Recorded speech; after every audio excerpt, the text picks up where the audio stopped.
is on my lips. You welcome times of laughter and carry about your cold compress along the way.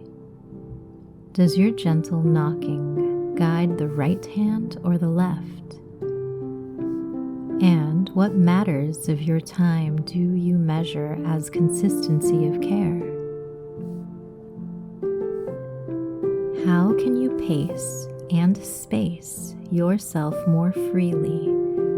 And are the offered points a place for collapse and healing? Or are you in a new phase of regaining strength and stamina? Let the latter move you as it may, and also do not rush yourself into a place you may not be ready or able to go. Let the right time die along the way. Where do you go as you challenge the space of eternity within? How does the blanket of your own reason crest the places of tenderest caress upon the seashore as though she were the skin of your body's nourishment? My blessings hold craft, and the spells they ignite for shape and shallow waters to stand in ankle deep. There is a kiss of the ocean upon your legs, and you place your offered flowers in the waters as they rise and fall. Your own inner seas of time become shaken as the branches of the fruiting trees for more access to its sweetest gold. What offered space to come forward from? Cast your tell and speak your heart. Mark the wisdoms of your uncertainty and speak plainly for aligned connection. Be your own best friend and speak to her as if she were the others. Speak to the others as if they are her. Your magic of truth and beauty lies here.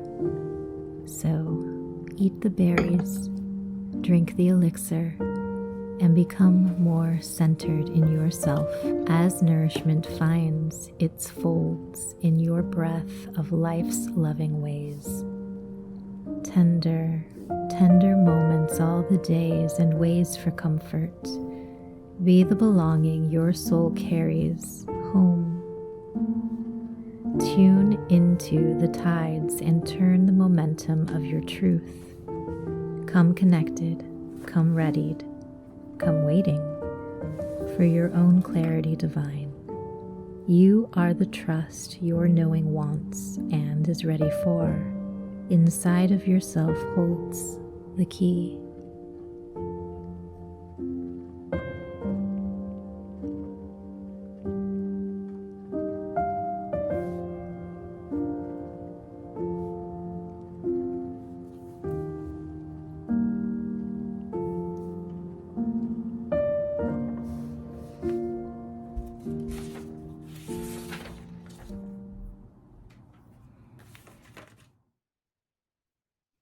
Hello, friends. Okay, we're here again weekly. I am doing it. I am so proud of myself. I've worked for, I think it's been a couple years now to get myself to a place of like nervous system capacity to show up on a weekly basis. And it's not only the nervous system capacity with life being as it is. I mean, even with the landscape of the world, I've had a lot of personal and familial challenges along the way. And so learning how to still come into devotional practice with this piece, which is the making and sharing portion. I've long connected with my journal page for probably about 8 years now, I think is about the math, on a daily basis, periodically going through phases where it drops off when my mental health gets really bad, which is oddly enough, when we need it the most, is usually when we don't practice our practices, right? And also at the same time, there can be something really nourishing about letting ourselves off the hook. So if you're in a place where you have practices, spiritual practices or embodiment practices or journaling practices or creative practices or baking practices, maybe you're a kitchen witch, right? Whatever it is that you have that are your ways that you come into ritual connection to show up with some form of turning what's maybe in pieces or parts or empty space into a new evolutionary expression of what comes between you and the experience of making. To me, that practice, that craft, that magic, that practical way that we engage with the world as people is something that I have wanted to feel more comfortable and safe engaging with and in. And Pages and Process is helping me do that.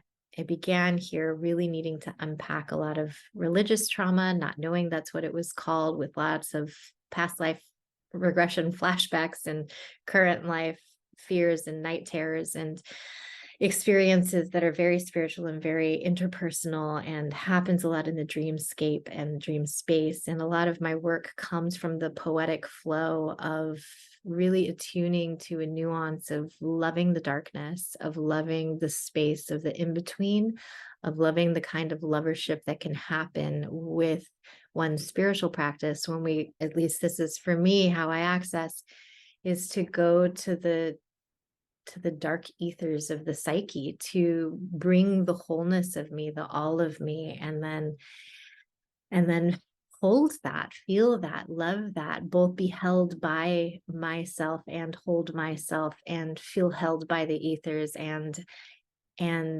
and be in lovership caress with the ethers.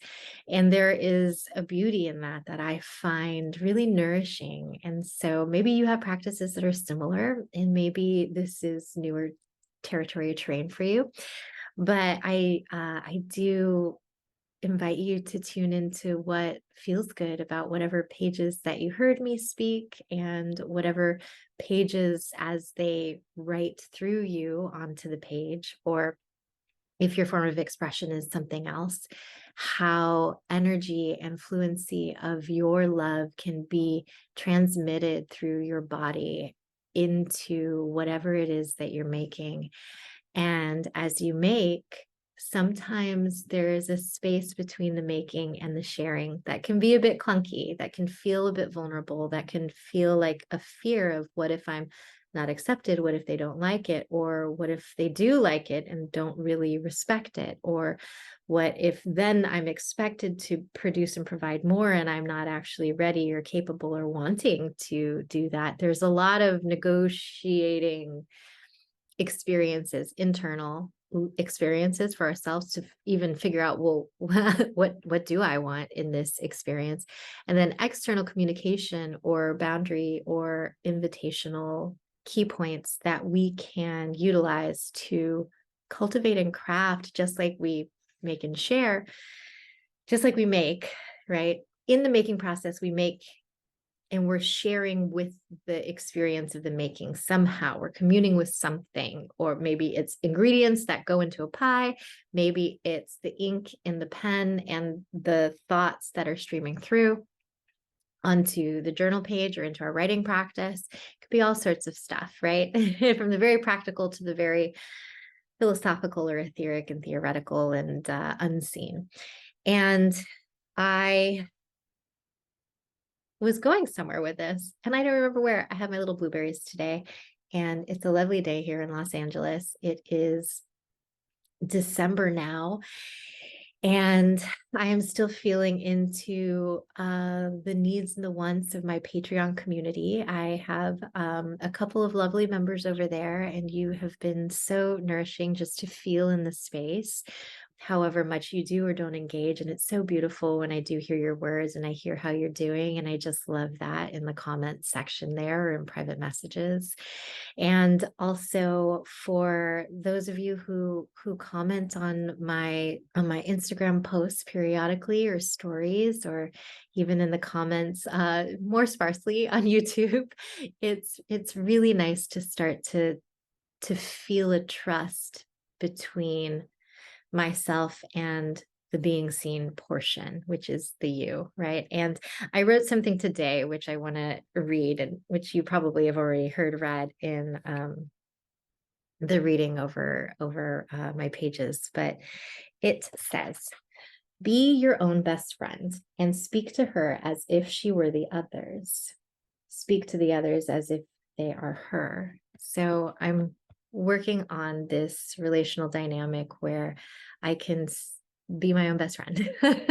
And as I continue to be my own best friend, to speak to you as if you're me, and speak to me as if I'm you, and finding a way to be kinder to myself because I want to be kind to you, and be kinder to you because I know I am kind to myself, and I feel the trustworthiness that garners between the me and me, and in the hopes that it will also garner trustworthiness, trustability, a feeling of interconnection in the relational aspects of what it means to publicly share vulnerable pieces of the making and sharing process. So if you're a creator, I want to be in my heart with you, and just know that what you're making is so important, and your process and creative practice is reflective of the very seat of your soul and the way in which you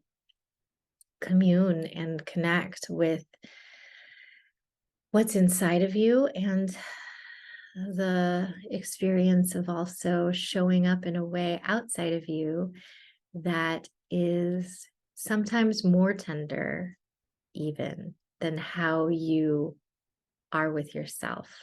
That feels really important to say. Sometimes, not all of us and not all the time, but sometimes we're kinder in our making process, and we are kinder in our sharing process than we are with our internal self and our relationship with how we love the tenderest part of what's inside of us.